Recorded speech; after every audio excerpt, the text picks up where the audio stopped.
സ്വാഗതം ഇൻസൈറ്റിലേക്ക്. നമ്മൾ ഇന്ന് സംസാരിക്കുന്നത് തദ്ദേശഭരണ തെരഞ്ഞെടുപ്പിനെ കുറിച്ചാണ്. തദ്ദേശഭരണ തെരഞ്ഞെടുപ്പിൽ നാമനിർദ്ദേശ പത്രികകൾ സമർപ്പിക്കാനുള്ള ദിവസം കഴിഞ്ഞു, അതിൻ്റെ സൂക്ഷ്മ പരിശോധന കഴിഞ്ഞു, പിൻവലിക്കാനുള്ള തീയതി കഴിഞ്ഞു. അപ്പോൾ ഏതാണ്ട് കേരളത്തിൽ തദ്ദേശഭരണ തെരഞ്ഞെടുപ്പിൻ്റെ ചിത്രം കൃത്യമായിട്ടുണ്ട്.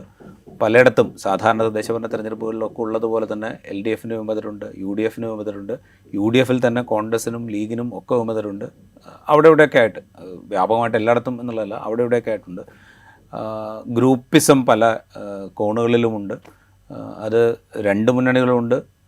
BJP അവർ ഭരിക്കുമെന്ന് പ്രതീക്ഷിക്കുന്ന സ്ഥലങ്ങളിൽ പോലും അവർ ഗ്രൂപ്പിസം നേരിടുന്നുണ്ട്. അവരിലും ചിലത് വിമതരായി രംഗത്തുണ്ട്. വിമതർക്കെതിരെ നടപടിയെടുക്കുന്നു. ഇങ്ങനെ പലതും നടക്കുന്നുണ്ട്. പൊതുവിൽ തദ്ദേശഭരണ തെരഞ്ഞെടുപ്പ് പ്രാദേശികമായ വിഷയങ്ങളുടെ അടിസ്ഥാനത്തിൽ ആ വാർഡിൽ മത്സരിക്കുന്ന വ്യക്തിയുടെ ബന്ധങ്ങളുടെ അടിസ്ഥാനത്തിലൊക്കെ ഫലം നിർണ്ണയിക്കപ്പെടുന്ന തെരഞ്ഞെടുപ്പായി വിലയിരുത്തപ്പെടാറുണ്ട്. പക്ഷേ കേരളത്തിൽ അത് പൊതുവിലുള്ള രാഷ്ട്രീയം ചർച്ച ചെയ്യപ്പെടുന്ന ഒരു തെരഞ്ഞെടുപ്പ് കൂടിയാണ്. ഇത്തവണയും അത് ഭിന്നമാണ് എന്ന് തോന്നുന്നു. നമുക്കിപ്പോൾ ഉള്ളത് സീനിയർ ജേർണലിസ്റ്റ് ആയിട്ടുള്ള MP പ്രശാന്താണ്. സ്വാഗതം ഇൻസൈറ്റിലേക്ക്. നമ്മൾ ഈ തവണത്തെ ലോക്കൽ ബോഡി തെരഞ്ഞെടുപ്പ് എടുക്കുമ്പോൾ മുൻകാലത്തെ അപേക്ഷിച്ച് കുറച്ചും കൂടെ ഒരു മത്സര വീര്യം അല്ലെങ്കിൽ രാഷ്ട്രീയത്തിൻ്റെ ഒരു പോര് കുറച്ചുകൂടെ കൂടുതലാണ് എന്ന് തോന്നുന്നുണ്ടോ? ഇതൊരു ജനറൽ തെരഞ്ഞെടുപ്പ് പോലെ തന്നെ രാഷ്ട്രീയം ചർച്ച ചെയ്യപ്പെടുന്നതായിട്ട് തോന്നുന്നുണ്ടോ? അതിനൊരു കാരണം, ഇത് വരാൻ പോകുന്ന അസംബ്ലി തെരഞ്ഞെടുപ്പിൻ്റെ ഒരു സെമി ഫൈനൽ എന്ന രീതിയിൽ എല്ലാവരും അങ്ങനെ വിശേഷിപ്പിച്ചിട്ട് അതിന് ഇങ്ങനെ ഒരു പ്രാധാന്യം വന്നിട്ടുണ്ടെന്നത് ശരിയാണ്. പൊതുവെ ഈ ലോക്കൽ ബോഡി തെരഞ്ഞെടുപ്പുകളിൽ പ്രാദേശികമായ വികസന പ്രശ്നങ്ങളാണല്ലോ എല്ലാ കാലത്തും ചർച്ച ചെയ്യുന്നത്. അത് വളരെ പ്രാദേശികമാണ്. അതുകൊണ്ട് തന്നെ പ്രാദേശികമായ മുന്നണികളുണ്ട്. ഇപ്പോൾ പൊന്മുണ്ടം പഞ്ചായത്തിലെ മുന്നണി കാണുന്നുണ്ട്, കോൺഗ്രസ് ഉണ്ടാക്കിയിട്ടുണ്ട്. അപ്പോൾ CPM മത്സരം നടക്കുന്ന സ്ഥലങ്ങളുണ്ട്. അപ്പോൾ അങ്ങനെ വളരെ വിചിത്രമായിട്ടുള്ള രാഷ്ട്രീയ ഫോർമേഷൻസൊക്കെ ഉണ്ടാവാൻ സാധ്യതയുള്ള, അല്ലെങ്കിൽ പണ്ട് അങ്ങനെ ഉണ്ടായിരുന്ന തിരഞ്ഞെടുപ്പുകളാണ് ലോക്കൽ ബോഡി തിരഞ്ഞെടുപ്പുകൾ. ഇതിന് ഇപ്രാവശ്യം വന്നൊരു മാറ്റം എന്നുള്ളത്, ഇത് നേരത്തെ പറഞ്ഞ പോലെ വളരെ പൊളിറ്റിക്കലാവുന്നുണ്ട്. ഇത് എവിടെയെങ്കിലും വികസനം എന്നുള്ളത് ചർച്ചാ വിഷയമാകുന്നുണ്ടോ എന്ന് സംശയമാണ്. കാരണം വികസനമില്ലാത്ത പ്രദേശങ്ങളിൽ പോലും, അല്ലെങ്കിൽ വികസനം വലിയ ചർച്ചയാകാൻ സാധ്യതയുള്ള പ്രദേശങ്ങളിൽ പോലും രാഷ്ട്രീയമാണ് ചർച്ച ചെയ്യുന്നത്. രാഷ്ട്രീയം എന്ന് പറയുമ്പോൾ കേരളം പണ്ട് ചർച്ച ചെയ്തിരുന്ന രീതിയിലുള്ള രാഷ്ട്രീയമല്ല, അതൊരു വർഗീയ ചുവയുള്ള രാഷ്ട്രീയമാണ്. ഇപ്രാവശ്യം ഒരുപക്ഷെ കേരളത്തിൽ മൊത്തം അങ്ങന്ന് ഇങ്ങോളം കാസർഗോഡ് മുതൽ തിരുവനന്തപുരം വരെ ചർച്ച ചെയ്യപ്പെടുന്ന ഏതെങ്കിലും വിഷയമുണ്ടെങ്കിൽ അത് വർഗീയതയാണ്. മുമ്പ് ഇല്ലാത്ത രീതിയിൽ ഒരു കമ്മ്യൂണൽ പോളറൈസേഷൻ എന്നുള്ളത് നമ്മുടെ ഈ സമൂഹത്തിൽ വന്നിട്ടുണ്ട്. അതിൻ്റെ ഒരു റിഫ്ലക്ഷൻ കൂടിയും ഈ തെരഞ്ഞെടുപ്പിൽ കാണുന്നുണ്ട്. കാരണം വികസനം ചർച്ച ചെയ്യുന്നതിന് പകരം, രാഷ്ട്രീയം ചർച്ച ചെയ്യുന്നതിന് പകരം ഇവിടെ ചർച്ചയാവുന്നത് ഓരോ സ്ഥാനാർത്ഥിയുടെയും മതപശ്ചാത്തലമാണ്, അല്ലെങ്കിൽ ഓരോ മുന്നണിയുടെയും രാഷ്ട്രീയ റിലീജിയസ് കണ്ടൻ്റാണ് എന്നുള്ളത് വളരെ ഗുരുതരമായൊരു പ്രശ്നമാണ്. അപ്പോൾ അതായിരിക്കും ഒരുപക്ഷെ എനിക്ക് തോന്നുന്നു ഓവർ ആർച്ചിങ് ആയിട്ട് ഈ മൊത്തം സംസ്ഥാനത്ത് മൊത്തം ചർച്ച ചെയ്യപ്പെടുന്ന രാഷ്ട്രീയം എന്നുള്ളത്, രാഷ്ട്രീയത്തിൽ കൂടെ വർഗീയത കൂടി കലർന്ന രാഷ്ട്രീയമാണ് എന്നുള്ളതാണ് ഇപ്പോൾ സംഭവിച്ചുകൊണ്ടിരിക്കുന്ന വലിയൊരു ദുരന്തം. റൈറ്റ്. ഞാൻ ഈ വർഗീയത എന്ന് പറയുന്ന എലിമെൻറ്റിലേക്ക് ഞാൻ വരാം. അതിന് മുമ്പ് ഈ തദ്ദേശഭരണ തെരഞ്ഞെടുപ്പിന് തൊട്ട് മുമ്പാണ് LDF സർക്കാർ ഈ ക്ഷേമ പെൻഷൻ കൂട്ടുന്നത്, അതുപോലെ മറ്റ് പല തീരുമാനങ്ങൾ എടുക്കുന്നത്. ഇപ്പോൾ നെല്ലിൻ്റെ സംഭരണ വില കൂട്ടുന്നത്, റബ്ബറിൻ്റെ താങ്ങുവില കൂട്ടുന്നത്, അതായത് ഒരു പാൻ കേരള എഫക്റ്റ് ഉണ്ടാക്കുന്ന വിധത്തിലുള്ള ഒരുപാട് തീരുമാനങ്ങൾ, ഒരുപാട് ആളുകളെ ബാധിക്കുന്ന, അവർക്ക് പോസിറ്റീവായി ബാധിക്കുന്ന ഒരുപാട് തീരുമാനങ്ങൾ എടുക്കുന്നത്. ഇതുവഴി ഇതൊരു ലോക്കൽ ബോഡി ഇലക്ഷൻ അല്ല, ഇതൊരു പാൻ കേരള ഒരു സർക്കാരിൻ്റെ തന്നെ ഒരു വിലയിരുത്തൽ പോലെ ഫീൽ ചെയ്യിക്കുന്ന വിധത്തിൽ ഇതിനെ ഒരു ലാർജ് സ്കെയിൽ പൊളിറ്റിക്കൽ എക്സസൈസായിട്ട് മാറ്റുന്നതിൽ LDF വിജയിച്ചിട്ടുണ്ടോ? അതിൻ്റെ ഒരു എഫക്റ്റ് ഉണ്ടോ അതിൽ? അതുപോലെ തിരിച്ചിപ്പുറത്ത് UDF ഇപ്പോൾ ശബരിമലയിലെ സ്വർണ്ണ കൊള്ള, അല്ലെങ്കിൽ അവിടെ സ്വർണം പൂശിയത് കൊണ്ടുപോയി അതിൽ തിരിച്ചു കൊണ്ടുവന്നപ്പോൾ സ്വർണം കുറഞ്ഞു പോയി, അപ്പോൾ ഈ മോഷണം നടന്നു, ഇതിനെ ഉപയോഗിക്കാൻ ശ്രമിക്കുമ്പോൾ അതും ഒരു പാൻ കേരള വിഷയമായിട്ട് ഉപയോഗിക്കാൻ ശ്രമിക്കുന്നത്. ഇങ്ങനെയുള്ള ഈ വിഷയങ്ങളാണോ സത്യത്തിൽ ഇതിനൊരു, ആ വിഷയങ്ങൾ കൂടി ഉണ്ടോ ഇതിനൊരു പാൻ കേരള സ്വഭാവത്തിലേക്ക് മാറ്റുന്നത്? ഈ രണ്ട് വിഷയങ്ങൾ എടുക്കാം. ഒന്ന്, പിണറായി വിജയൻ്റെ അന്നത്തെ പത്രസമ്മേളനം, അതൊരു മിനി ബജറ്റ് ആയിരുന്നല്ലോ, എല്ലാവരും അങ്ങനെയാണ് അതിനെ വിശേഷിപ്പിച്ചത്. അത് വലിയ ഒരു റോൾ ഔട്ടായിരുന്നു. ഒരുപാട് കാര്യങ്ങൾ, ക്ഷേമ പെൻഷനുകളുടെ ഒരു അനൗൺസ്മെൻറ്റ് തന്നെ നടന്നു. അത് വളരെയധികം സ്വാധീനിക്കാൻ സാധ്യതയുണ്ട്. കാരണം അത് ഓരോ വ്യക്തിയുടെയും ഓരോ വീടുകളിലും നേരിട്ട് എഫക്റ്റ് ചെയ്യുന്ന ഒരു കാര്യമായിട്ടാണ്. പക്ഷേ ക്ഷേമ പെൻഷൻ കൂടുക എന്നുള്ളത് പുറമേ നിന്ന് നോക്കുമ്പോൾ വലിയ കാര്യമായിട്ട് നമുക്ക് തോന്നുന്നില്ലെങ്കിലും, ഒരു 300-400 രൂപ കൂടുന്നു എന്നുള്ളത് നമുക്ക് വലിയ കാര്യമായി തോന്നുന്നില്ലെങ്കിലും ഓരോ വീടുകളിലും അത് ഉണ്ടാക്കുന്ന മാറ്റമുണ്ട്. അത് തീർച്ചയായും ഇതിന് വേണ്ടിയിട്ടല്ല, ഈ തെരഞ്ഞെടുപ്പിന് വേണ്ടിയിട്ടുള്ളതല്ല. അത് അസംബ്ലി തെരഞ്ഞെടുപ്പിൽ മുൻകൂട്ടി കണ്ടുകൊണ്ടുള്ള ഒരു എക്സസൈസ് ആയിരുന്നു. അത് തീർച്ചയായും ഈ ഒരു മൈക്രോ ലെവൽ മാനേജ്മെൻറ്റ് എന്ന് പറയുന്ന സാധനമുണ്ടല്ലോ, ഓരോ സ്ഥലത്ത് ഓരോ ഏരിയ മാനേജ് ചെയ്യുക എന്നുള്ളത്, അത് CPM-നെ പോലെ അല്ലെങ്കിൽ LDF-നെ പോലെ മാനേജ് ചെയ്യാൻ പറ്റുന്ന ഒരു പൊളിറ്റിക്കൽ പാർട്ടി കേരളത്തിലില്ലല്ലോ. അപ്പോൾ അത് ലോക്കൽ ബോഡി, ഇപ്പം ഭൂരിപക്ഷം ലോക്കൽ ബോഡീസും ഇപ്പം ഭരിക്കുന്നത് പഞ്ചായത്തായാലും കോർപ്പറേഷനായാലും ജില്ലാ പഞ്ചായത്തായാലും ബ്ലോക്ക് പഞ്ചായത്തായാലും ഭരിക്കുന്നത് LDF ആണ്. അതുകൊണ്ട് തീർച്ചയായും ഇത്തരത്തിലുള്ള ഇത്തരം അനൗൺസ്മെൻറ്റ്, അത് ഈ ക്ഷേമ പെൻഷനുകളായാലും അതുപോലുള്ള മറ്റുള്ള എല്ലാ വികസന കാര്യങ്ങളായാലും തീർച്ചയായും ഗവൺമെൻറ്റിനെ സംബന്ധിച്ചോളം, ഭരണമുന്നണിയെ സംബന്ധിച്ചിടത്തോളം വളരെ പ്രധാനപ്പെട്ട കാര്യമാണ്. അത് കേരളത്തിൽ മൊത്തം അങ്ങോളം ഇങ്ങോളം ഉണ്ടാകാവുന്ന ഒരു ചർച്ചയാവും. അത് തീർച്ചയായും ഗവൺമെൻറ്റിന് അനുകൂലവുമാണ്. ഈ രണ്ടാമത്തെ കാര്യം പറഞ്ഞത് ശബരിമല പ്രശ്നമാണല്ലോ. ശബരിമല കാര്യത്തിൽ വ്യത്യസ്തമായ ഒരു കാര്യമാണ് എനിക്ക് തോന്നുന്നത്. അത് പഴയ ആചാര സംരക്ഷണം അല്ലെങ്കിൽ ആചാര ലംഘനം എന്ന രീതിയിൽ ഒരു ഇമോഷണൽ ഇഷ്യൂ ആയിട്ടത് മാറിയിട്ടില്ല. ഇപ്പോഴും ഒരു കറപ്ഷൻ എന്നുള്ളത് നമ്മൾ അംഗീകരിച്ചു കൊടുത്ത ഒരു കാര്യമാണ്. അപ്പോൾ കുറച്ച് സ്വർണം മോഷ്ടിച്ചു എന്നുള്ളത് ഈ ഒരു ആചാര ലംഘനം പോലുള്ള ഒരു കേരളം മൊത്തം ഒരു ഇമ്പാക്റ്റ് ഉണ്ടാകുന്ന ഒരു വിഷയമായിട്ടത് വളർന്നിട്ടില്ല. അത് വളർത്തി കൊണ്ടുവരാനുള്ള ശ്രമങ്ങളും നടക്കുന്നില്ല. അപ്പോൾ BJP-യുടെ ഭാഗത്തു നിന്ന് മുമ്പ് നടന്ന ശ്രമം ഓർമ്മയുണ്ടാവാം. അത്തരത്തിലുള്ള ഒരു എന്താ പറയുക, വൈകാരികമായി ഉത്തേജിപ്പിക്കുകയും അവർക്ക് വോട്ടർമാരെ സ്വാധീനിക്കാനുള്ള ശ്രമങ്ങൾ, അങ്ങനെയുള്ള ശ്രമം ഉണ്ടായിട്ടില്ല. ഒരുപക്ഷെ അതിന് കാരണം കഴിഞ്ഞ പ്രാവശ്യം BJP നടത്തിയ ക്യാമ്പയിൻ ഗുണമുണ്ടായത് UDF-നാണ്, BJP-ക്ക് ഉണ്ടാവും. രണ്ടാമത്തെ കോൺഗ്രസ്സിന് അങ്ങനെ ചെയ്യാൻ പറ്റുന്നുണ്ടോ എന്നുള്ളതാണ്. കാരണം ഇപ്രാവശ്യം ശബരിമലയിൽ നടന്ന ഈ മോഷണവുമായി ബന്ധപ്പെട്ട പ്രശ്നം, സ്വർണ്ണക്കൊള്ളയുമായി ബന്ധപ്പെട്ട പ്രശ്നം, അങ്ങനെ ഒരു നെഗറ്റീവ് ഇമ്പാക്റ്റ് ഗവൺമെൻറ്റിന് ഉണ്ടാകാനുള്ള സാധ്യത വളരെ കുറവാണ്. അതിൻ്റെ പ്രശ്നം, അതിൻ്റെ കണ്ടൻറ്റ് അതുകൊണ്ടാണ്. അത് വൈകാരികത ആക്കുന്ന ഒരു സംഭവമായിട്ട് ഇതുവരെ വളർന്നിട്ടില്ല. ഇനി വളരാനുള്ള സാധ്യതയുണ്ടോ എന്ന് വെച്ചാൽ ഞാൻ ഇപ്പോൾ കാണുന്നില്ല.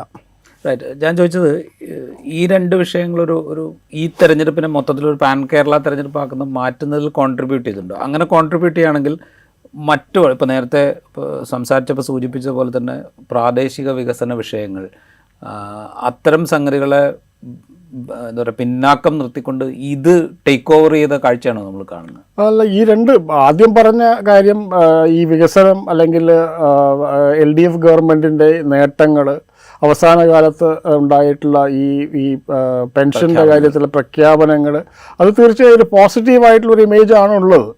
പക്ഷെ അത് ഓൾറെഡി ഉള്ള ഒരു കാര്യങ്ങൾ, അതായത് കൺസോളിഡേഷൻ എന്ന് പറയല്ല. അപ്പം ഓൾറെഡി നമ്മുടെ പഞ്ചായത്തുകളിലോ അല്ലെങ്കിൽ ലോക്കൽ ബോഡികളിലോ ഭരണമുള്ള ഒരു മുന്നണിയെ സംബന്ധിച്ചോളം അവർക്ക് കൂടുതലായിട്ട് ഈ കാര്യങ്ങൾ സ്പ്രെഡ് ചെയ്യാനും ഈ കാര്യങ്ങൾക്ക് തങ്ങൾക്ക് അനുകൂലമാക്കാനും പറ്റും. പക്ഷേ ഇത് മാത്രമാണോ ചർച്ച ചെയ്യപ്പെടുന്നത്? ഇത് എങ്ങനെ ഓരോ പ്രദേശത്തിൻ്റെയും വികസനവുമായി ലിങ്ക് ചെയ്യുന്നു എന്നുള്ള പ്രശ്നം വരും. അത് നമുക്ക് മൈന്യൂട്ടായ കാര്യമായതുകൊണ്ട് ഓരോ സ്ഥലത്ത് എങ്ങനെയാണ് ഗവൺമെൻറ് അനൗൺസ് ചെയ്തത്, ഇപ്പോൾ ഒരു മെഡിക്കൽ കോളേജ് എന്നുള്ളത് ഇഷ്യൂ, അല്ലെങ്കിൽ ഒരു ആശുപത്രി ഒരു പ്രദേശത്ത് എങ്ങനെയുള്ള മാറ്റമാണ് ഉണ്ടാക്കുന്നത്. അപ്പോൾ വയനാടും കാസർഗോഡും 2 മെഡിക്കൽ കോളേജുകൾ അനൗൺസ് ചെയ്തിട്ടുണ്ട്. പക്ഷേ ആ 2 മെഡിക്കൽ കോളേജ് അവർക്ക് അത്യാവശ്യമായ കാര്യമാണ്, പക്ഷേ അവിടെ ഒന്നും നടന്നിട്ടില്ല. ഈ അനൗൺസ്മെന്റ് അല്ലാതെ പേര് മാത്രമേ പ്രാക്ടിക്കലൊന്നും നടന്നിട്ടില്ല. അത് അതിൻ്റെ കാര്യമാണ്. അങ്ങനെ ഓരോ അനൗൺസ്മെൻറ്റും അത് എങ്ങനെ ഗ്രൗണ്ട് ലെവലിൽ അവിടുത്തെ ജനങ്ങളുടെ ജീവിതത്തെ എങ്ങനെ ബാധിക്കുന്നു എന്ന് നമുക്ക് ഇവിടെ ഇരുന്നിട്ട് അത് ചർച്ച ചെയ്യാൻ പറ്റില്ല. കാരണം അത് ഓരോ പ്രദേശത്തിൻ്റെയും ഇക്കോസിസ്റ്റവുമായി ബന്ധപ്പെട്ടതാണ്. അങ്ങനെയാണ് ഓരോ കാര്യങ്ങളും ബാധിക്കാൻ പോകുന്നത്. ഞാൻ 2 ഉദാഹരണം പറഞ്ഞത് നമ്മൾക്ക് അറിയുന്ന വിഷയമായതുകൊണ്ടാണ്. എങ്ങനെ ഒരു ഡിസ്പെൻസറി ഒരു സ്ഥലത്ത് വരുന്നത് വരുന്നത് എന്ത് മാറ്റം ഉണ്ടാക്കുന്നു എങ്കിൽ ഒരു വലിയൊരു മാറ്റം ഉണ്ടാക്കുന്നെങ്കിൽ തീർച്ചയായും അനുകൂലമായിട്ടുള്ള ഒരു വെയ്വ് അല്ലെങ്കിൽ ഒരു മൂവ്മെൻ്റ് എങ്കിലും ഗവൺമെൻറ്റിന് അനുകൂലമായിട്ടുണ്ടാകും. അതേപോലെ തന്നെ ഇത് വന്നിട്ട് അവിടെ ഒരു ഒന്നും സംഭവിച്ചിട്ടില്ലെങ്കിൽ അല്ലെങ്കിൽ അത് നേരെ തിരിച്ചിട്ടാണ് ഉണ്ടാകുന്നതെങ്കിൽ അത് അവിടെയുള്ള ലോക്കൽ സെൽഫ് ഗവൺമെൻറ്റിന് എതിരായിട്ട് മാറുന്നുണ്ട്. അപ്പോൾ അത് ഓരോ ലോക്കൽ ബോഡിയുടെയും ഡൈനാമിക്സ് ആണ്.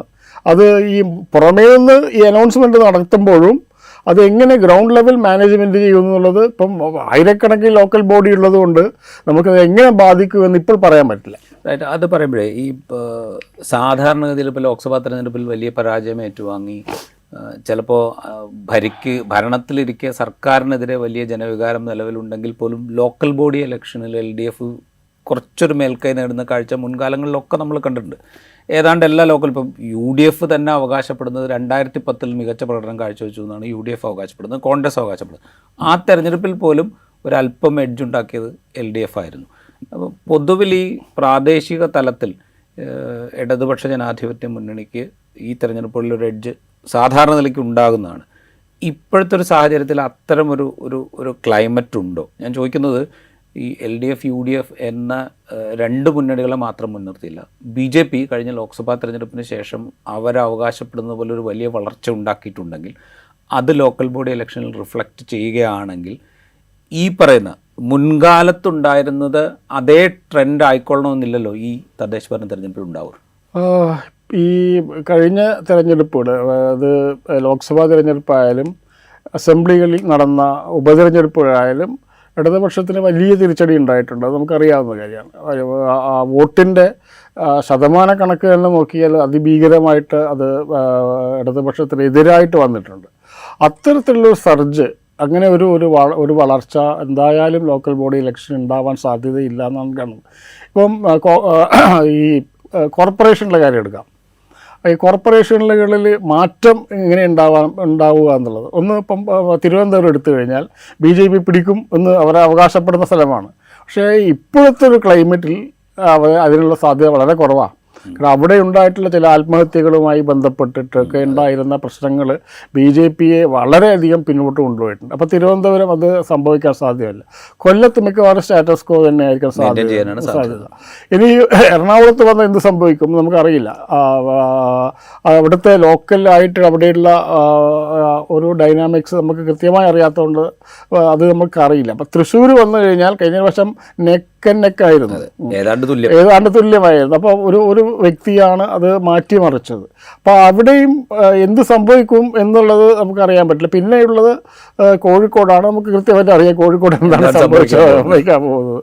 പിന്നെ കണ്ണൂർ മുനിസിപ്പാലിറ്റി വലിയ പ്രശ്നത്തിലാണ്. കാരണം കോൺഗ്രസും തമ്മിലുള്ള പ്രശ്നം, ലീഗിൻ്റെ ഉള്ളിലുള്ള പ്രശ്നങ്ങൾ. അപ്പോൾ ഈ കോർപ്പറേഷൻ ലെവലിൽ വലിയ മാറ്റം എന്ന് പറഞ്ഞാൽ ഇപ്പോൾ 6-ൽ 5 CPM ഒന്നങ്ങോട്ട് മാറിക്കഴിഞ്ഞാൽ അത് 3-2 ആവും. അങ്ങനെയുള്ള മാറ്റം അല്ലാതെ ഇപ്പോൾ ജില്ലാ പഞ്ചായത്തിലെടുത്താലും വലിയൊരു മാറ്റം ഉണ്ടാവാനുള്ള സാധ്യതയില്ല. അപ്പോൾ നമ്മൾ പറയുന്ന രീതിയിലുള്ള ഒരു മുന്നേറ്റം, ഒരു UDFനെ സംബന്ധിച്ചോളം അതിഭീകരമായ മുന്നേറ്റം, ഈ 19 സീറ്റ് 19 സീറ്റ് ജയിക്കുന്ന രീതിയിൽ നിലമ്പൂരിൽ കിട്ടിയ ഭൂരിപക്ഷം, അങ്ങനെ മാത്രമല്ല നിലമ്പൂര്, പാലക്കാട്,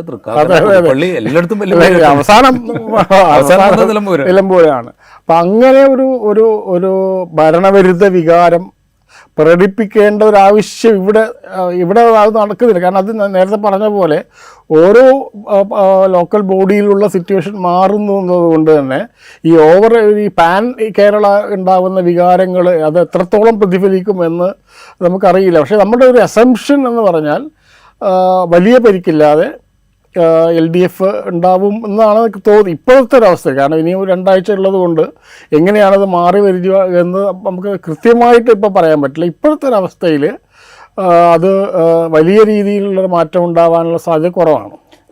അവിടെ ഈ BJPയുടെ ഒരു പെർഫോമൻസ് എന്തായിരിക്കും? കാരണം BJP വലിയ സ്റ്റേക്ക് പറയുന്നുണ്ട്. ഇപ്പോൾ പാലക്കാട് അവർ നിലനിർത്തും എന്ന് പറയുന്നുണ്ട്, തിരുവനന്തപുരം പിടിക്കും എന്ന് പറയുന്നുണ്ട്, അതുപോലെ കൊടുങ്ങല്ലൂർ അവർ LDFൽ നിന്ന് പിടിച്ചെടുക്കും എന്ന് പറയുന്നുണ്ട്, പന്തളം നിലനിർത്തും എന്ന് പറയുന്നുണ്ട്. അങ്ങനെ പല അവകാശവാദങ്ങൾ അവർ മുന്നോട്ട് വയ്ക്കുന്നുണ്ട്. അതിൻ്റെ അടിസ്ഥാനം എന്ന് പറയുന്നത് കഴിഞ്ഞ ലോക്സഭാ തെരഞ്ഞെടുപ്പിൽ അവരുടെ പെർഫോമൻസാണ്. തൃശ്ശൂർ അവർ ജയിക്കുന്നു, ആലപ്പുഴയിലും തിരുവനന്തപുരത്തും ഒക്കെ വലിയ തോതിൽ വോട്ടിംഗ് ശതമാനം കൂടുന്നു, ആറ്റിങ്ങിൽ കൂടുന്നു, ഈവൻ ആലത്തൂർ വരെ വോട്ട് പെർസെൻറ്റേജിൽ വലിയ വർധന ഉണ്ടാകുന്നു, പാലക്കാട് കൂടുന്നു. അപ്പോൾ ഈ കണക്ക് വെച്ചിട്ടാണ് അവർ പറയുന്നത് വലിയ മുന്നേറ്റം ഉണ്ടാക്കും എന്നുള്ളത്. ഗ്രൗണ്ടിൽ അങ്ങനത്തെ ഒരു ഫീലുണ്ടോ? ഇപ്പം കോഴിക്കോട് കോർപ്പറേഷനിൽ സീറ്റ് വർദ്ധിക്കുമായിരിക്കും. ഈ ഉള്ള സീറ്റിൽ നിന്നവർക്ക് വർദ്ധിക്കും. അത് ഗണ്യമായൊരു വർധനയല്ല ഉണ്ടാവുക, വർധന ഉണ്ടാവും. പാലക്കാട് അതിനുള്ളിൽ തന്നെ ഉള്ള വലിയ പ്രശ്നങ്ങൾ അവിടെ ഉണ്ട്. മുമ്പേ ഉണ്ടായിട്ടുള്ള പ്രശ്നമാണ്, ഈ ഉപതെരഞ്ഞെടുപ്പ് സമയത്ത് തന്നെ ഉണ്ടായിരുന്ന പ്രശ്നങ്ങളാണ്. അതുകൊണ്ട് പാലക്കാട് എന്ത് സംഭവിക്കും എന്നുള്ളത് പറയാൻ പറ്റില്ല. തിരുവനന്തപുരം എന്തായാലും BJP പിടിക്കും എന്നുള്ളത് ഇപ്പം പിടിച്ചു കഴിഞ്ഞാൽ 40 ദിവസത്തിനുള്ളിൽ മോദി വരും, അങ്ങനെയൊക്കെ പറയുന്നുണ്ടെങ്കിൽ അവർക്ക് അത്ര ആത്മവിശ്വാസം ഇല്ല. കാരണം മുമ്പുള്ളതുപോലെ മുമ്പ് ഒരു 6 മാസം മുമ്പ് BJPക്ക് ഉണ്ടായിരുന്ന ഒരു ആത്മവിശ്വാസം ഇപ്പോൾ തിരുവനന്തപുരത്തിൻ്റെ കാര്യത്തിലില്ല. പിന്നെ പഞ്ചായത്തുകളുടെ കാര്യത്തിലാണ്. പഞ്ചായത്തുകളിൽ എന്ത് സംഭവിക്കുന്നു എന്നുള്ളത് നമുക്ക് കൃത്യമായിട്ട് ഒരു അറിവിലൊക്കെ. എന്തായാലും ലോക്സഭാ തിരഞ്ഞെടുപ്പ് കാലത്ത് ഉണ്ടായിരുന്ന ഒരു രാഷ്ട്രീയമല്ല കേരളത്തിൽ ഇപ്പോൾ ഉള്ളത് എന്നുള്ളത് ഒരു യാഥാർത്ഥ്യമാണ്. അങ്ങനെ ഒരു BJPക്ക് അനുകൂലമായിട്ട് നിൽക്കുന്ന ഏതെങ്കിലും കാര്യം ഇപ്പോൾ കേരളത്തിൽ നിലനിൽക്കുന്നുണ്ടോ എന്നറിയില്ല. കാരണം ഒരു നേതൃമാറ്റം ഉണ്ടാവുന്നു, ആ നേതൃമാറ്റത്തിനെതിരെയുള്ള വികാരങ്ങൾ ഉണ്ടാവുന്നു, പ്രശ്നങ്ങൾ ഉണ്ടാവുന്നു. അപ്പോൾ രാജീവ് ചന്ദ്രശേഖറിൻ്റെ നേതൃത്വത്തിൽ BJP വലിയ ഒരു മുന്നേറ്റം കാഴ്ചവെച്ചാൽ മറ്റുള്ളവർക്കൊക്കെ അത് വലിയ ഭീഷണിയാവും എന്നുള്ളത് കൊണ്ട് തന്നെ അതിൻ്റെ ഉള്ളിൽ നടക്കുന്ന പ്രശ്നങ്ങളൊക്കെ ഉണ്ടാവും. ഇതൊക്കെ നമ്മുടെ ഒരു അനുമാനങ്ങളാണ്. പക്ഷേ ഇപ്പോൾ നിലനിൽക്കുന്ന ഒരു ഫീഡ്ബാക്ക് അനുസരിച്ചിട്ട് നമ്മൾക്ക് ഉണ്ടാവുന്ന ഒരു കാര്യമാണ്. ഇത് പറയുമ്പോഴേ ഞാനൊരു കാര്യം കൂടി ചോദിച്ചിട്ട്, ഇപ്പോൾ BJPയെ സംബന്ധിച്ച് കേരളത്തിൽ അവർ ഇതുവരെ നേടാത്തൊരു വിജയമാണ് കഴിഞ്ഞ ലോക്സഭാ തെരഞ്ഞെടുപ്പിൽ. ഒരു സീറ്റ് ലോക്സഭാ സീറ്റിൽ അവർ ജയിക്കുക എന്ന് പറയുന്നു. മാത്രമല്ല ആ ലോക്സഭാ സീറ്റിലെ വോട്ട് കണക്കെടുത്ത് കഴിഞ്ഞാൽ അതിന് അസംബ്ലി സീറ്റുകളുടെ എണ്ണം നോക്കിക്കഴിഞ്ഞാൽ 10-11 സീറ്റിൽ അവർ 1-ാം സ്ഥാനത്തുണ്ട്. ഈ ഒരു സ്റ്റാറ്റിസ്റ്റിക്സ് അവരുടെ മുമ്പിലുണ്ട്. പക്ഷേ ലോക്സഭാ തെരഞ്ഞെടുപ്പിൽ ദേശീയ തലത്തിൽ നോക്കുമ്പോൾ BJP താഴേക്ക് പോവുകയാണ് ചെയ്തത്. അതിനുശേഷം ഇപ്പോൾ റീസെൻ്റായിട്ട് ബീഹാർ നിയമസഭാ തെരഞ്ഞെടുപ്പ് വരുമ്പോൾ BJP വലിയ നേട്ടം കൈവരിക്കുന്ന, BJPയും സഖ്യകക്ഷിയും ചേർന്ന് വലിയ നേട്ടം കൈവരിക്കുന്ന. അപ്പോൾ വീണ്ടും ഒരു നാഷണൽ സിനാരിയോ BJPക്ക് അനുകൂലമാണ് എന്നുള്ളൊരു തോന്നൽ ബീഹാർ നിയമസഭാ തെരഞ്ഞെടുപ്പ് ഫലം ഉണ്ടാക്കി. അതിൻ്റെ കൂടെ എഫക്റ്റ് BJPക്ക് കേരളത്തിൽ കിട്ടുമോ? അതൊരു പക്ഷേ അസംബ്ലി ഇലക്ഷനിൽ പ്രതിഫലിച്ചേക്കാം. അസംബ്ലി ഇലക്ഷൻ്റെയും ഈ ലോക്കൽ ബോഡി ഇലക്ഷൻ്റെയും എറിത്മെറ്റിക് വ്യത്യസ്തമായത് കൊണ്ട് തന്നെ ഈ ഒരു തെരഞ്ഞെടുപ്പിൽ BJP പോലും അത്ര സീരിയസ് ആയിട്ട് ഈ തെരഞ്ഞെടുപ്പിനെ കണ്ടിട്ടുണ്ടോ എന്നൊരു നമുക്ക് സംശയം ഉണ്ടാവും. കാരണം അവരുടെ സ്ഥാനാർത്ഥി നിർണയത്തിൽ അല്ലെങ്കിൽ പ്രചരണം തന്നെ നോക്കുക. ചില കേന്ദ്രങ്ങളിൽ കാര്യമായി പ്രചരണം നടക്കുന്നുണ്ടെങ്കിലും ഒരു കേരളം മൊത്തത്തിൽ എടുത്ത സ്ഥലങ്ങളിൽ അവർ മത്സരിക്കുന്നില്ലല്ലോ. പല മത്സരിക്കാത്ത ഏതാണ്ട് 80%, 70-80 മത്സരിക്കുന്നുള്ളൂ. അപ്പോൾ ആ മത്സരിക്കുന്ന സ്ഥലത്ത് പോലും അവർ കാര്യമായ രീതിയിൽ പ്രചരണം നടത്തുന്നുണ്ടോ എന്നുള്ളത് അവർ ചില പോക്കറ്റുകൾ കേന്ദ്രീകരിച്ചിട്ടുള്ള പ്രചരണമാണ്, അത് പിടിച്ചെടുക്കുക എന്നുള്ള തന്ത്രമാണ്. അതുകൊണ്ട് ദേശീയ രാഷ്ട്രീയത്തിൽ ഉണ്ടായിട്ടുള്ള BJP അനുകൂല ഘടകങ്ങൾ അതേപോലെ കേരളത്തിൽ ഈ തെരഞ്ഞെടുപ്പിൽ ലോക്കൽ ബോഡി തെരഞ്ഞെടുപ്പിൽ ഉണ്ടാവാനുള്ള സാധ്യത വളരെ കുറവാണ്. അത് ഉണ്ടാവണമെങ്കിൽ മറ്റു പല ഘടകങ്ങൾ കൂടിച്ചേരണം അതിൽ. ഒന്നാമത് അത് ഈ ഒരു നാഷണൽ ലെവൽ ഒരു അനുകൂല സാഹചര്യം തങ്ങൾക്ക് അനുകൂലമാക്കി മാറ്റിയെടുക്കാനുള്ള സംഘടനാ സംവിധാനം കൂടി വേണം. അത് ഉണ്ടാവുമ്പോഴാണ്, ഈ രണ്ടും കൂടി ചേരുമ്പോഴാണ് ഒരു അനുകൂലമായിട്ടുള്ള ഒരു വോട്ടിംഗ് ഉണ്ടാവുക. വോട്ട് ചെയ്യണമല്ലോ. ഈ ബീഹാർ ഒന്നുകൂടെ എടുത്തു കഴിഞ്ഞാൽ ബീഹാർ തെരഞ്ഞെടുപ്പ് ഫലം വേറെ ഏതെങ്കിലും തരത്തിൽ ഇപ്പോൾ കോൺഗ്രസിനെ സംബന്ധിച്ച് കോൺഗ്രസിന് ഭയങ്കരമായ ഡിബാക്കിളുണ്ടായി ബീഹാറിൽ. അതിന് ലോക്സഭാ തെരഞ്ഞെടുപ്പുമായിട്ട് കമ്പയർ ചെയ്യുമ്പോൾ ലോക്സഭാ തെരഞ്ഞെടുപ്പ് കോൺഗ്രസ് 100 സീറ്റിനടുത്തേക്ക് എത്തുന്നു. അതിനുശേഷം രാഹുൽ ഗാന്ധി നടത്തിയ വലിയ പെർഫോമൻസ് ഉണ്ട്. അപ്പോൾ ആ നിലയ്ക്ക് കോൺഗ്രസിനുണ്ടായിരുന്നൊരു ഹൈറ്റ് ബീഹാർ തെരഞ്ഞെടുപ്പോടുകൂടെ താഴേക്ക് പോകുന്ന കാഴ്ചയുണ്ട്. അപ്പോൾ അതിൻ്റെ എഫക്റ്റ് കോൺഗ്രസ്സിന് അനുഭവിക്കേണ്ടി വരുമോ കേരളത്തിൽ? തീർച്ചയായും. അത് കോൺഗ്രസ്സിന് സാധ്യതയുള്ള സംസ്ഥാനങ്ങളിലൊന്നാണല്ലോ. ഇപ്പോൾ കർണാടകയിൽ വലിയൊരു അനിശ്ചിതാവസ്ഥ കുറച്ച് മുമ്പ് നിലനിന്നിട്ടുണ്ടായിരുന്നു, എന്ത് സംഭവിക്കും എന്നുള്ളത്. അപ്പോൾ അങ്ങനെ അത് സംഭവിക്കാൻ കാരണം ബീഹാറാണ്. അപ്പോൾ ബീഹാറിൽ അത് നടന്നുകൊണ്ടാണ് കർണാടകത്തിൽ ചെറിയ ഇളക്കങ്ങൾ ഉണ്ടാകുന്നത്. മാത്രമല്ല ഈ KC വേണുഗോപാലിൻ്റെ നേതൃത്വത്തിലാണല്ലോ സംഘടന ചലിപ്പിക്കുന്നത്. അപ്പോൾ അതിനെക്കുറിച്ചുള്ള വലിയ സംശയങ്ങൾ ഉണ്ടാകുന്നുണ്ട്. മറുവശത്ത് ശശി തരൂർ ഇങ്ങനെ പറഞ്ഞുകൊണ്ടിരിക്കുന്നുണ്ട്, പറഞ്ഞുകൊണ്ടിരിക്കുന്നത്, അതായത് അവർ ചോദ്യം ചെയ്യുന്നത് കോൺഗ്രസിൻ്റെ പൊളിറ്റിക്കൽ ആയിട്ടുള്ള ഐഡിയോളജിയെ തന്നെയാണ്. അദ്ദേഹം ചോദ്യം ചെയ്യുന്നത് അത് വളരെ വെറുതെ ഒരു ലേഖനം എഴുതുകയല്ല ചെയ്യുന്നത്. നമ്മൾ കോൺഗ്രസ് എടുത്ത നിലപാട് ശരിയല്ല എന്നുള്ളതാണ് അദ്ദേഹം പറയുന്നത്. അപ്പോൾ അതുകൊണ്ട് ആ ഒരു ഇമ്പാക്റ്റ് തീർച്ചയായും കേരളത്തിലുണ്ടാവും. അത് ഒരു വലിയ രീതി ഇപ്പോൾ ബീഹാറിൽ കോൺഗ്രസ്സിന് വലിയൊരു മുന്നേറ്റം കഴിഞ്ഞിരുന്നുവെങ്കിൽ കേരളത്തിലെ സ്ഥിതി മാറുമായിരുന്നു. തീർച്ചയായും മൊറാൽ ബൂസ്റ്റർ എന്നുള്ള പറയുന്നത് അത് അങ്ങനെ ഒരു സംഭവം കിട്ടിയിട്ടില്ല. അതുകൊണ്ട് തന്നെ കേരളത്തെ അത് ബാധിക്കും. അത് എങ്ങനെ ബാധിക്കും എന്നുള്ളത് അസംബ്ലി ഇലക്ഷൻ വരുമ്പോഴാണ് നമുക്ക് മനസ്സിലാവുക. എന്തായാലും അതിൻ്റെ ഒരു നമ്മൾ പറയില്ലേ ട്രിക്കിളിങ് ഡൗൺ എന്ന് പറയില്ല, അതുപോലെ താഴെത്തട്ടിലേക്കും ഈ തെരഞ്ഞെടുപ്പിലേക്കും ബാധിക്കാൻ സാധ്യതയുണ്ട്.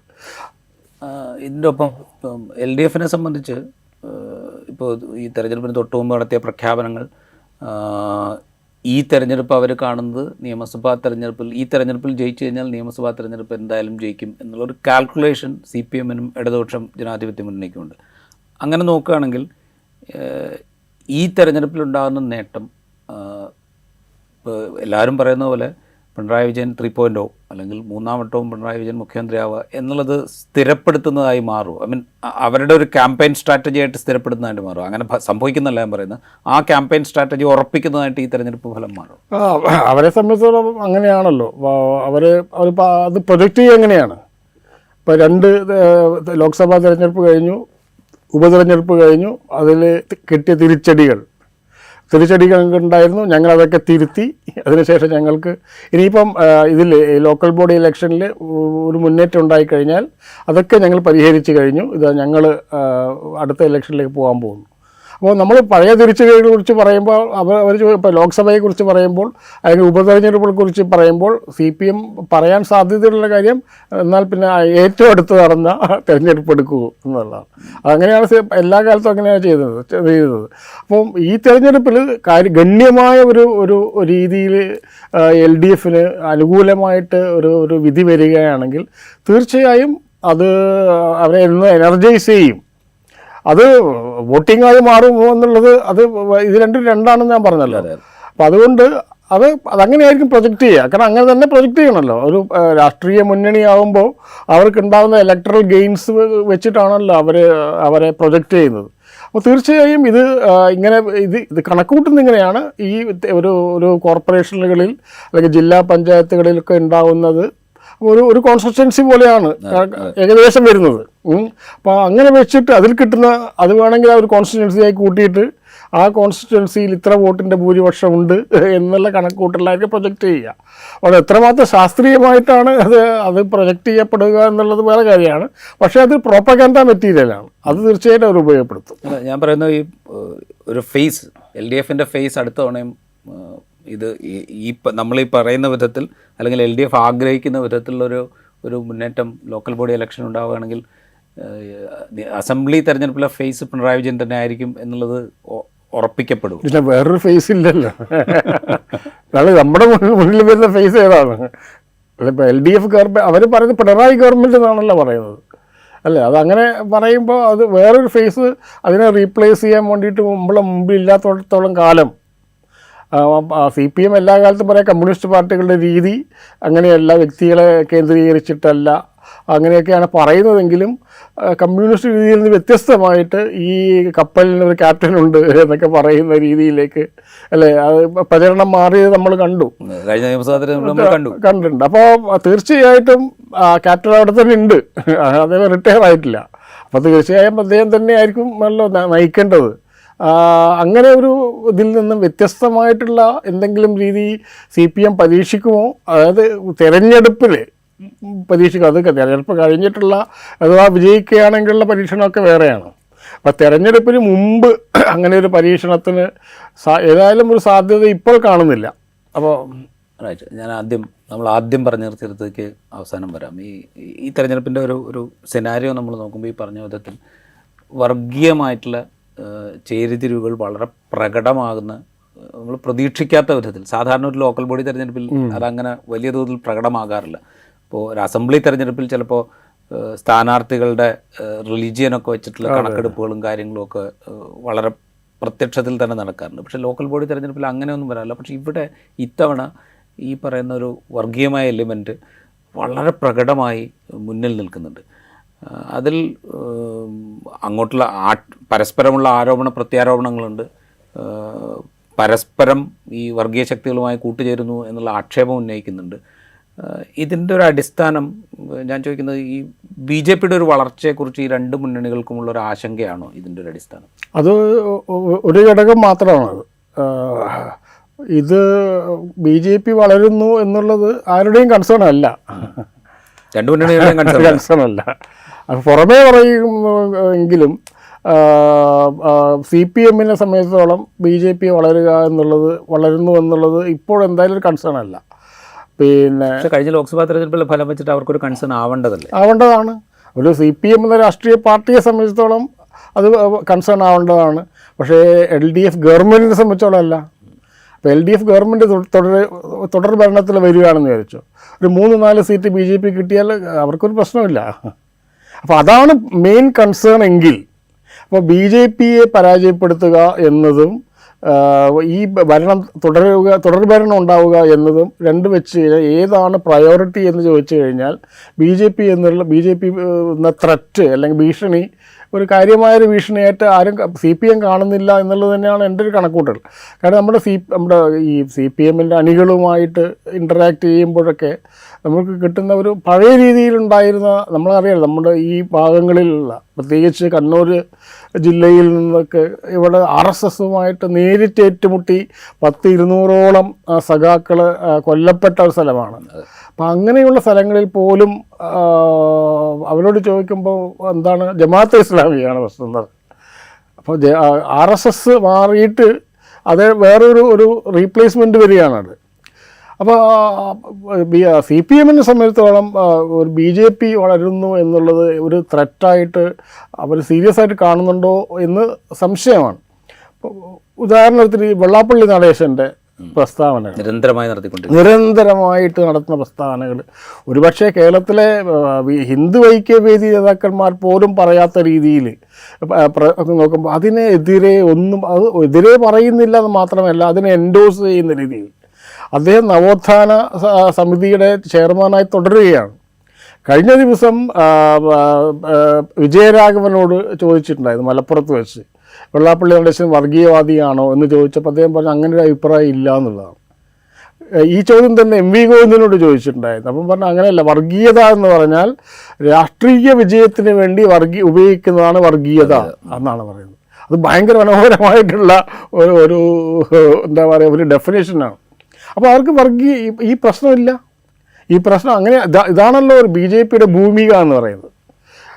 ഈ ഒരു മുസ്ലിം വിരോധം അങ്ങനെയുള്ള കാര്യങ്ങളിലാണ് വേറെ മറ്റു ഇപ്പോൾ UP പോലെ വളർത്തുന്നോ അങ്ങനെ ഒരു തെറ്റായ ധാരണയൊന്നുമില്ലല്ലോ. അപ്പോൾ ഈ ഒരു എന്തുകൊണ്ടാണ് വെള്ളാപ്പള്ളി നടേശനെ തള്ളിക്കളയാൻ, അറ്റ്ലീസ്റ്റ് വാക്കുകൊണ്ടെങ്കിലും തള്ളിപ്പറയാൻ CPM നേതാക്കൾ തയ്യാറാവാത്തത് എന്നുള്ളത് വലിയൊരു ചോദ്യമാണ്. കാരണം അവർക്ക് ആ ഒരു സെൻറ്റിമെൻറ്റ് തങ്ങൾക്ക് അനുകൂലമായി ഉപയോഗിക്കാൻ കഴിയുമോ എന്ന് ആണ് അവർ പരിശോധിക്കുന്നത്. അത് തീർച്ചയായും ആ ഒരു കാര്യം തീർച്ചയായിട്ടും നമ്മുടെ സമൂഹത്തിൽ ഉണ്ടാക്കിയിട്ടുള്ള മാറ്റമാണ് നമ്മൾ ഈ കാണുന്ന നേരത്തെ പറഞ്ഞ പോലുള്ള ഈ പോളറൈസേഷൻ ഉണ്ടാക്കിയിട്ടുള്ളത്. അത് വലിയൊരു CPMൻ്റെ ഭാഗത്ത് ഉണ്ടായിട്ടുള്ള വലിയൊരു പാളിച്ചയാണ് ഈ ഒരു എന്താ പറയുക ഈ ഒരു സെൻറ്റിമെൻറ്റ്. SNDP യോഗം അല്ലെങ്കിൽ ശ്രീനാരായണ പ്രസ്ഥാനം നവോത്ഥാന പ്രസ്ഥാനത്തിൻ്റെ ഭാഗമാണ്.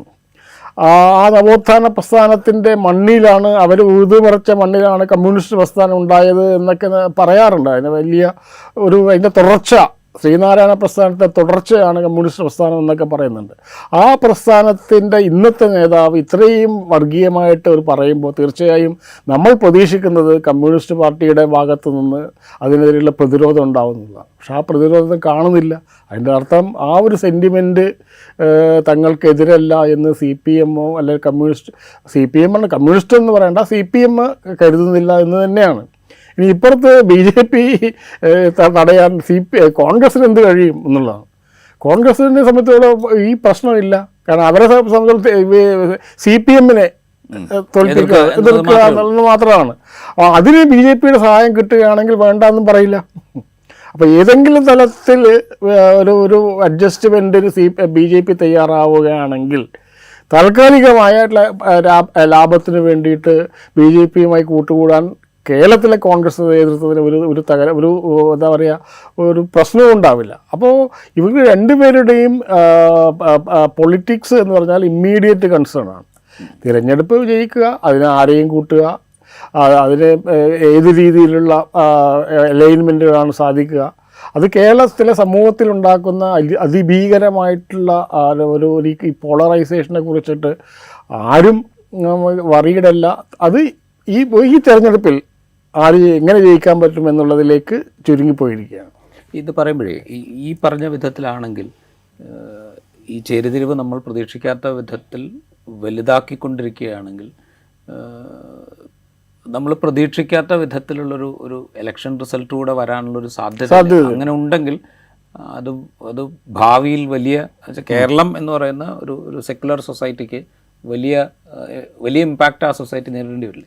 അല്ല, അത് ഒബ്വിയസ് ആണല്ലോ. അത് ഇപ്പോൾ UP പോലുള്ള അല്ലെങ്കിൽ ബീഹാർ പോലുള്ള ജാതി രാഷ്ട്രീയം അല്ലെങ്കിൽ മതത്തെ ഉപയോഗിച്ചുള്ള രാഷ്ട്രീയത്തെക്കുറിച്ചൊക്കെ നമ്മൾ വളരെ പുച്ഛത്തോടുകൂടി പറയാറുണ്ട്.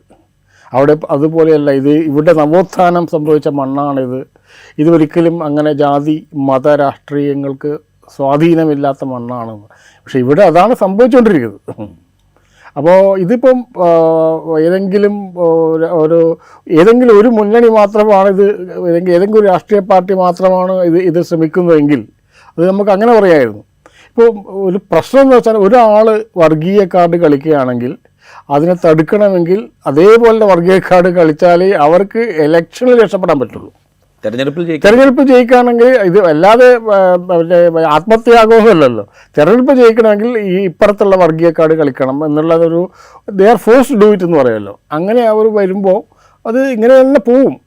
അപ്പോൾ ഈ പറഞ്ഞതുപോലുള്ള ഒരു കൺസേൺ ആർക്കെങ്കിലും ഉണ്ടോ? അല്ലെങ്കിൽ കേരള സമൂഹത്തിൽ ഇതാണ് സംഭവിച്ചുകൊണ്ടിരിക്കുന്നത്. ഈ ഓരോ ഏത് സംഭവം ഉണ്ടാകുമ്പോഴും അതിനെ ഒരു വർഗീയ കണ്ണിലൂടെയാണ് ഇന്ന് എല്ലാവരും നോക്കിക്കാണുന്നത്. എല്ലാവരും എന്ന് പറഞ്ഞാൽ എല്ലാവരും തന്നെയാണ്. അതിപ്പം സോഷ്യൽ മീഡിയയിലാണ് അത് ഭീകരമായിട്ട് ഉണ്ടാകുന്നത്. അത് സോഷ്യൽ മീഡിയയിൽ മാത്രം പ്രശ്നമല്ല, സമൂഹത്തിലുള്ള ഈ ഒരു ഭിന്നത അത് പ്രതിഫലിക്കുന്നതാണ്. അപ്പോൾ ഇത് എങ്ങോട്ട് പോകുന്നു എന്ന് ചോദിച്ചു കഴിഞ്ഞാൽ അത്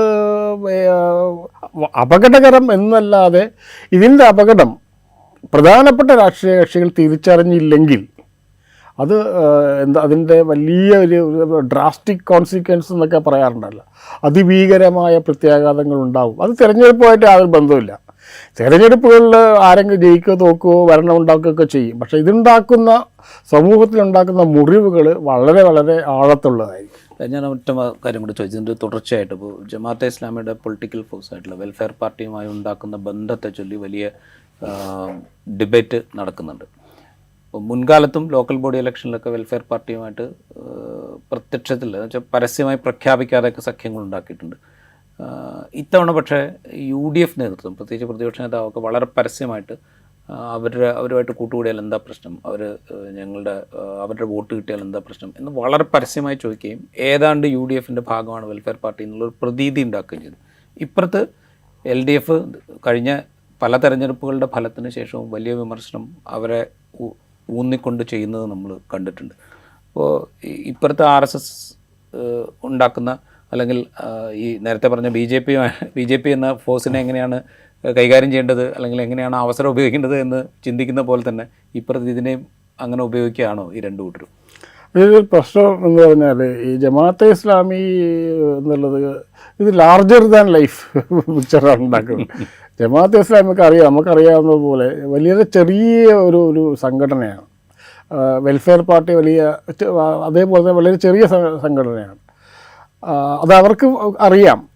അതിൽ കവിഞ്ഞ ഒരു പ്രാധാന്യം അവർക്ക് കൊടുക്കുമ്പോൾ അതിൻ്റെ പിന്നിലുള്ള ലക്ഷ്യം എന്താണ്? CPM-ന് അറിയാം ജമാഅത്തെ ഇസ്ലാമി കൊണ്ടല്ല, ജമാഅത്തെ ഇസ്ലാമിയുടെ വോട്ട് കൊണ്ടൊന്നും ആരും ജയിക്കില്ല. ജമാഅത്തെ ഇസ്ലാമിയും UDF-ഉം ചേർന്ന് കഴിഞ്ഞാൽ ജയിക്കാവുന്ന വിരലെണ്ണാവുന്ന പഞ്ചായത്തുകളേ ഉള്ളൂ. അത് വലിയൊരു ത്രെറ്റായിട്ട് CPM കാണേണ്ട ആവശ്യമില്ല.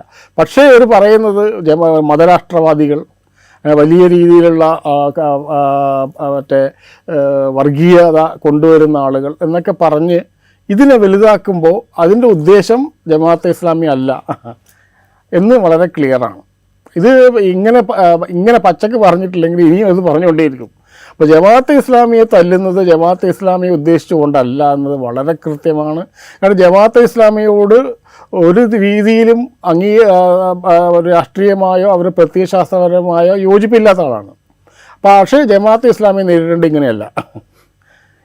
ഇങ്ങനെ ചെയ്യുന്നത് അവരെ വളർത്താനേ ഉപയോഗിക്കുകയുള്ളൂ. ഇപ്പം തന്നെ ജമാഅത്തെ ഇസ്ലാമി അല്ലെങ്കിൽ സംഘടനയ്ക്ക് കിട്ടുന്ന ഒരു മൈലേജ്, അവരെ ഇന്നലെ വരെ എതിർത്തിരുന്ന ആളുകൾ എന്താണ് കുഴപ്പമെന്ന് ചോദിക്കുന്നത്. വളരെ ശരിയാണോ ചോദ്യം? പണ്ട് ഇപ്പോൾ കേരളത്തിന് പുറത്ത് ജമാഅത്തെ ഇസ്ലാമിയുമായിട്ടുള്ള ബന്ധം എന്താ? CPM-ന് എന്താ അഭിപ്രായം? എന്താണ് CPM കേന്ദ്ര കമ്മിറ്റിയുടെ അഭിപ്രായം? വളരെ കൃത്യമാണ്. കേരളത്തിന് പുറത്ത് ജമാഅത്തുമായിട്ട് കഴിഞ്ഞ ഇപ്പോൾ കുറേ തെരഞ്ഞെടുപ്പുകൾ ഒരുമിച്ചായിരുന്നു ഉണ്ടായത്, വെൽഫെയർ പാർട്ടിയൊക്കെ ഉണ്ടായത്. അപ്പോൾ ഇത് ജമാഅത്തെ ഇസ്ലാമിയുടെ മതരാഷ്ട്രവാദം എന്ന ഐഡിയോളജിയോടുള്ള ഒരു പ്രത്യയശാസ്ത്ര എതിർപ്പേ അല്ല CPM-ൻ്റെ ഭാഗത്തു നിന്നുള്ളത് വളരെ ക്ലിയറാണ്. അത് വേറെ ഉദ്ദേശം വെച്ചിട്ടാണ് അവർ ചെയ്യുന്നത്. ജമാഅത്തെ ഇസ്ലാമി ഒരു വിപ്പിംഗ് ബോയ് ആയിട്ട് ഇങ്ങനെ വെച്ചിരിക്കുകയാണ് എന്നുള്ളത് അത് വളരെ ക്ലിയറാണ്. കാരണം എന്തുകൊണ്ട് നിങ്ങൾ ജമാഅത്തെ ഇസ്ലാമിയെ എതിർക്കുന്നു ചോദിച്ചാൽ അവരെന്താ പറയുക? അവരെ മതരാഷ്ട്രവാദികളാണ്. പണ്ടായിരുന്നില്ല എന്നുള്ളത്. പണ്ടുമായിരുന്നു ഇവരൊക്കെ വോട്ട് ചെയ്യുമ്പോൾ. പക്ഷെ അതും അവർക്ക് വളരെ കൃത്യമായി പറയാൻ പറ്റും. സാമ്രാജ്യത്വ വിരുദ്ധ സമീപനത്തിൻ്റെ ഞങ്ങളെ സാമ്രാജ്യത്വ വിരുദ്ധ സമീപനത്തെ അവർ പിന്തുണയ്ക്കുകയാണ് ചെയ്തത്. അപ്പോഴും അവർ മതരാഷ്ട്രവാദികൾ തന്നെ ആയിരുന്നല്ലോ. അപ്പോൾ ഇപ്പോഴും അതെ ലീഗിന് ആ പ്രശ്നമുണ്ട്. ലീഗ് പണ്ട് പറഞ്ഞിരുന്ന IS-ൻ്റെ ആശയമാണ് മൗദൂദിയുടെ ആശയമെന്ന് പ്രസംഗിച്ച് നടന്ന ലീഗാണ് പറയുന്നത് ജമാഅത്തെ ഇസ്ലാമി മാറി. ജമാഅത്തെ ഇസ്ലാമി അവരുടെ മതരാഷ്ട്രവാദം ഉപേക്ഷിച്ചു എന്ന് ജമാഅത്ത് അമീറല്ല പറയുന്നത്, VD സൈസിനാണ് പറയുന്നത്. അപ്പം അങ്ങനെ മാറി എന്ന് മുജീബ് റഹ്മാന് പോലും അഭിപ്രായം ഉണ്ടാവില്ല. അവരാണല്ലോ പറയേണ്ടത് പണ്ട് ഞങ്ങൾക്ക് മതരാഷ്ട്രവാദം ഉണ്ടായത് ഇപ്പോൾ അത് മാറി എന്നെങ്കിൽ ജമാഅത്തെ ഇസ്ലാമിക്ക് ഒരിക്കലും പറയാൻ പറ്റില്ല. അവരവരെ ഐഡിയോളജിയിൽ തന്നെ നിൽക്കുന്നു. ഞാൻ പറയുന്നതെന്ന് വെച്ചാൽ ജമാഅത്തെ ഇസ്ലാമിയെ ചർച്ച ചെയ്യേണ്ട ഒരു സന്ദർഭമല്ല ഇത്. ജമാഅത്തെ ഇസ്ലാമിയുടെ മതരാഷ്ട്രവാദമായാലും മറ്റേത് വാദമായാലും അത് ചർച്ച ചെയ്യേണ്ട ഒരു അവസരമല്ല ലോക്കൽ ബോഡി ഇലക്ഷൻ എന്നുള്ളതാണ്. അതാണ് ഇതിൻ്റെ ഏറ്റവും അടിസ്ഥാനമായ പ്രശ്നം. കേരളത്തിൽ മുസ്ലിം സംഘടനകൾ എല്ലാ കാലത്തും ജമാഅത്ത് ഇസ്ലാമി എതിർത്തിട്ടുണ്ടായിരുന്നു. അവർ ഇലക്ഷൻ സമയത്തല്ല എതിർക്കാറ്. ഇലക്ഷൻ ഇല്ലാത്ത സമയത്ത് എല്ലാ കാലത്തും എതിർപ്പാണ്. ജമാഅത്ത് എന്ന് കേരളത്തിൽ വന്നോ അന്ന് മുതൽ സുന്നികളും മുജാഹിദുകളും ജമാഅത്തെ ഇസ്ലാമിയെ എതിർത്തിട്ടുണ്ട്. ആ എതിർപ്പ് ഇപ്പോഴും തുടർന്നുകൊണ്ടിരിക്കുന്നുണ്ട്. ആ എതിർപ്പ് ചെറിയ തോതിൽ ഡൈല്യൂട്ട് ആവാൻ കാരണം എന്ന് പറഞ്ഞാൽ ഇവർ ഈ CPM അതിനെ രാഷ്ട്രീയമായി ഉപയോഗിക്കുന്നുണ്ടോ എന്ന് സംശയമുള്ളത് കൊണ്ടാണ് ആ ജമാഅത്തിനോടുള്ള എതിർപ്പ് ചില ഭാഗത്തു നിന്നെങ്കിലും സോഫ്റ്റായി മാറിയത്. അപ്പോൾ ജമാഅത്ത് ഇസ്ലാമിയുടെ ജാതകം നോക്കുക എന്നുള്ളതല്ല ലോക്കൽ ബോഡി ഇലക്ഷനിൽ രാഷ്ട്രീയ പാർട്ടികൾ ചെയ്യേണ്ടത്. അത് കൗണ്ടർ പ്രൊഡക്റ്റീവാണ് എന്നുള്ളതാണ്. ഈ UDF-നെ സംബന്ധിച്ച് ഈ പറയുന്ന ഈ പരസ്യമായിട്ട് ഇത് ഞങ്ങളിങ്ങനെ എന്താ പറയുക, ചില സമയത്ത് അവർ പറയുന്നു മുന്നണിക്ക് പുറത്തുള്ള ഒരു പാർട്ടിയുമായിട്ടും ഒരു ഒത്തുതീർപ്പില്ല, ഒരു സഖ്യമില്ല. മുന്നണിയിലെ ഘടകകക്ഷികൾ അല്ലെങ്കിൽ അസോസിയേറ്റ് അംഗങ്ങൾ അവർ അത് കഴിഞ്ഞിട്ടുള്ള ഒരു പാർട്ടിയുമായിട്ടും ഒരു ബന്ധമില്ല എന്ന് പറയുന്നു. പക്ഷെ വേറൊരു സമയത്ത് പറയുന്നു ഞങ്ങൾ ഓപ്പണായിട്ട് ഞങ്ങൾ സഖ്യത്തിലാണ് എന്ന് പറയുന്നു. ഇത് UDF-ന് ഗുണമാണോ ചെയ്യുക അതോ ദോഷമാണോ ചെയ്യുക? അല്ല, ഇക്കാര്യത്തിലും UDF-ൽ വലിയൊരു ആശയക്കുഴപ്പമുണ്ട്. കാരണം ഞാൻ മനസ്സിലാക്കിയെടുത്തോളം ചില മുസ്ലിം സംഘടനാ നേതാക്കന്മാർ കോൺഗ്രസ് നേതാക്കന്മാരെ കാണുകയും അവർ ജമാഅത്തെ ഇസ്ലാമിയുമായിട്ട് യാതൊരു രീതിയിലുള്ള നീക്കുപോക്ക് ഉണ്ടാക്കാൻ പാടില്ല എന്ന് വളരെ കർശനമായി പറഞ്ഞിട്ടുണ്ട്. പക്ഷേ ലീഗ് എൻ്റെ സമ്മർദ്ദത്തിന് വഴങ്ങിയിട്ട് ആണ് കോൺഗ്രസ് ഇത് കണ്ടിന്യൂ ചെയ്യുന്നത് എന്ന ഒരു സാധനം നിലനിൽക്കുന്നുണ്ട്. അപ്പോൾ സാദിഖ് അലി തങ്ങൾ തന്നെ പറഞ്ഞു അത്, അല്ലെങ്കിൽ തങ്ങൾ കുടുംബങ്ങളിൽ നിന്ന് തന്നെ ജമാഅത്തെ ഇസ്ലാമിക്ക് എതിരായിട്ടുള്ള സമീപനം അല്ല ഉള്ളത്. അപ്പോൾ അത് എന്തുകൊണ്ട് ഈ മാറ്റം ഉണ്ടായി? അത് നമ്മൾ അന്താരാഷ്ട്ര തലത്തിലും നാഷണൽ തലത്തിലുള്ള പൊളിറ്റിക്സ് ആ മാറ്റം അത് അതല്ലാതെ കേരളത്തിൽ ഇങ്ങനെ അവർ പെട്ടെന്ന് മതരാഷ്ട്രവാദം മാറ്റം കൊണ്ട് കെട്ടിപ്പിടിച്ചതൊന്നുമല്ല. പക്ഷേ ഇന്ത്യയിൽ നടക്കുന്ന ഒരു വലിയ മുസ്ലിം വേട്ട എന്ന് പറയുന്ന ഒരു കാര്യം അത് വർദ്ധിച്ചു വരികയാണ്. അതിന് നേതൃത്വം കൊടുക്കുന്നവർ അധികാരത്തിൽ തുടർന്നു വന്നേ ഇരിക്കുകയാണ്. അപ്പം അങ്ങനെ ഇരിക്കുമ്പോൾ മുസ്ലിം സംഘടനകൾ തമ്മിൽ ഉണ്ടാവുന്ന പ്രശ്നങ്ങൾ പരിഹരിക്കുകയാണോ വേണ്ടത്, മുസ്ലിം സംഘടനകൾ ഇനിയും ഏറ്റുമുട്ടുകയാണോ വേണ്ടത് എന്നൊരു ചോദ്യം ഉണ്ടാകുമ്പോൾ തീർച്ചയായിട്ടും ഒരു ഇത്തരത്തിലുള്ള പണ്ടുണ്ടായിരുന്ന രീതിയിലുണ്ടായിരുന്ന ജമാഅത്തെ ഇസ്ലാമിയോട് ഉണ്ടായിരുന്ന എതിർപ്പ് മാറുന്നു. രണ്ടാമത് വളരെ കൃത്യമായി ജമാഅത്തിൻ്റെ ഐഡിയോളജി എന്നുള്ളത് ജമാഅത്തിൻ്റെ മാധ്യമങ്ങൾ ഉപയോഗിച്ച് അത് ലീഗിന് അനുകൂലമായി മാറ്റാം എന്ന ഒരു ജമാഅത്ത് തിങ്ക് ടാങ്കുകൾ ഉണ്ടല്ലോ, അത് ലീഗിന് അനുകൂലമായിട്ടാണ് വർക്ക് ചെയ്യുന്നതുകൊണ്ടും. പക്ഷേ അതിനേക്കാൾ എല്ലാം ഉപരി ഞാൻ കാണുന്നത് ഈ നാഷണൽ ലെവലിൽ നിൽക്കുന്ന ഒരു ഭയം, ഒരു എന്താ പറയുക, ഒരു ഓവർ ആർച്ചിങ് ആയിട്ടുള്ള ഒരു പ്രതിസന്ധിയെ തരണം ചെയ്യാനുള്ള മാർഗങ്ങൾ അത് ഇനിയും ഇങ്ങനെ തന്നെയാണ് വരിക. അപ്പോൾ ഈ ജമാഅത്തെ ഇസ്ലാമിക്കെതിരെ ഉയർന്നു വരുന്ന ആരോപണങ്ങളൊന്നും കാര്യമായി യേശുവും തോന്നുന്നില്ല. മുസ്ലിം സമുദായത്തിന് ഉള്ളിൽ എന്തായാലും ഉണ്ടാവില്ല, അത് മറ്റു സമുദായങ്ങളിലാണ് ഉണ്ടാവുക. അതാണ് ഒരുപക്ഷെ CPM പ്രതീക്ഷിക്കുന്നത്. CPMൻ്റെ പ്രതീക്ഷ എന്ന് പറഞ്ഞാൽ ഇത് ജമാഅത്ത് ഇവരുടെ UDFൻ്റെ LI ആണെന്ന് പറഞ്ഞിട്ട് അത് മറ്റു സമുദായങ്ങളിൽ ഭീതി ഉണ്ടാക്കുകയും എന്നിട്ട് അതിൽ നിന്ന് കിട്ടുന്ന വോട്ടുകൾ, ഏതായാലും മുസ്ലിം സമുദായത്തിൻ്റെ വോട്ട് ഇപ്രാവശ്യം CPM കാര്യമായി പ്രതീക്ഷിക്കുന്നില്ല എന്ന് തന്നെയാണ് തോന്നുന്നത്. അപ്പോൾ അതിന് കോമ്പൻസേറ്റ് ചെയ്യാൻ വേണ്ടിയിട്ട് മറ്റ് മേഖലകളിൽ നിന്ന് വോട്ട് സമാഹരിക്കുക ചെയ്യുക. തീർച്ചയായും ജമാഅത്തെ ഇസ്ലാമിയും മുസ്ലിം ലീഗും കൂട്ടുകൂടുമ്പോൾ അത് മുസ്ലിം ലീഗിനെ തന്നെ വിഴുങ്ങിക്കളയും എന്നൊക്കെയുള്ള കൺസേണാണ് പറയുന്നത്. വാസ്തവത്തിൽ അത് CPMൻ്റെ കൺസേണേ അല്ല. അവരത് പറയുന്ന ഒരു ഭംഗി വാക്ക് മാത്രമാണ്. പക്ഷേ ഇത് കാണിച്ചുകൊണ്ട് മറ്റേ ഹിന്ദു ക്രിസ്ത്യൻ വോട്ടുകളുടെ മേൽ ആണ് കണ്ണ് വെക്കുന്നത് എന്നുള്ളത് ഒരു പച്ചയായ യാഥാർത്ഥ്യമാണ്. ആ നിലയ്ക്ക് ഇത് കുറെ കൂടെ ഡീപ്പ് റൂട്ടഡ് ആയിട്ടുള്ള ഒരു കമ്മ്യൂണൽ എലിമെന്റ്സ് വളരെ ഡീപ്പ് റൂട്ടഡായി നിൽക്കുന്ന ഒരു ഇലക്ഷനായി തന്നെ നമ്മൾ ഇതിനേക്കാൾ കൂടുതലായിരിക്കും അല്ല മറ്റേ അസംബ്ലി ഇലക്ഷൻ. അപ്പോൾ ഇത് ഒരു പരീക്ഷണമാണ്. ഇപ്പം ജമാഅത്തെ ഇസ്ലാമി ഇവിടെ ചേർന്ന് നിന്ന് കഴിഞ്ഞാൽ എന്താണ് കോൺഗ്രസ് സംഭവിക്കുക എന്നവർ നോക്കും അല്ലേ. അപ്പോൾ അൻവറിനെ ഇപ്പം കൂട്ടിയിട്ടില്ല, അൻവർ സഹായിക്കുന്നുണ്ട്. പക്ഷേ ഈ ഇലക്ഷൻ കഴിഞ്ഞാൽ അസോസിയേറ്റ് മെമ്പറാക്കാം എന്ന് സണ്ണി ജോസഫ് ഇന്നലെ പറഞ്ഞു. ലീഗ് 2 സീറ്റ് അൻവറിന് കൊടുത്തിട്ടുണ്ട്. അതേ ഡിറ്റോ ആണ് ജമാഅത്ത് വെൽഫെയറിൻ്റെ കാര്യത്തിലുള്ള. കുറച്ച് സീറ്റ് കൊടുത്തിട്ടുണ്ട്, ലീഗ് കുറച്ച് സീറ്റ് ജമാഅത്തിന് കൊടുത്തിട്ടുണ്ട്, UDF കുറച്ച് സീറ്റുകൾ കൊടുത്തിട്ടുണ്ട്. പക്ഷേ അങ്ങനെ സ്റ്റേറ്റിൽ സഖ്യമില്ല എന്ന് പുറമേ പറയും. ഈ ഇലക്ഷൻ റിസൾട്ട് എന്തായിരിക്കും? ഇലക്ഷൻ അവർക്ക് അതിഭീകരമായ തിരിച്ചടിയാണ് ഉണ്ടാകുന്നതെങ്കിൽ അതിനുള്ളൊരു കാരണമായിട്ട് അവർക്ക് കാണുക ജമാഅത്ത് ആയിരിക്കും. അപ്പോൾ അത് ഇനി ഉള്ള തെരഞ്ഞെടുപ്പിൽ അത് വിച്ഛേദിക്കുകയും ചെയ്യും. നേരെ മറിച്ച് വലിയ രീതിയിൽ പരിക്കൊന്നുമില്ലാതെ തന്നെയാണ് ഈ പരീക്ഷണം മുന്നോട്ട് പോകുന്നതെങ്കിൽ അതൊരു ഫുൾ ഫ്ലെഡ്ജ്ഡ് ആയിട്ടുള്ള ഒരു അലയൻസ് ആയിട്ട് മാറാനും അത് അസംബ്ലി ഇലക്ഷനിലേക്കുള്ള ഒരു അലയൻസായി മാറാനുള്ള സാധ്യതയുണ്ട്.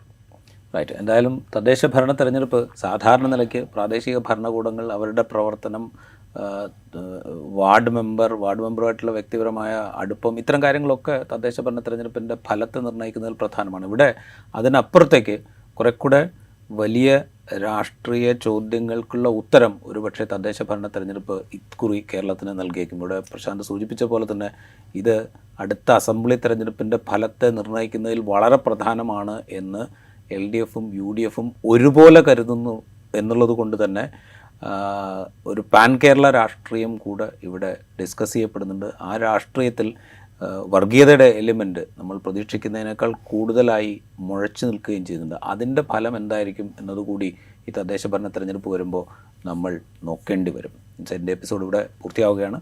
മറ്റെപ്പിസോഡുമായി വീണ്ടും കാണാം.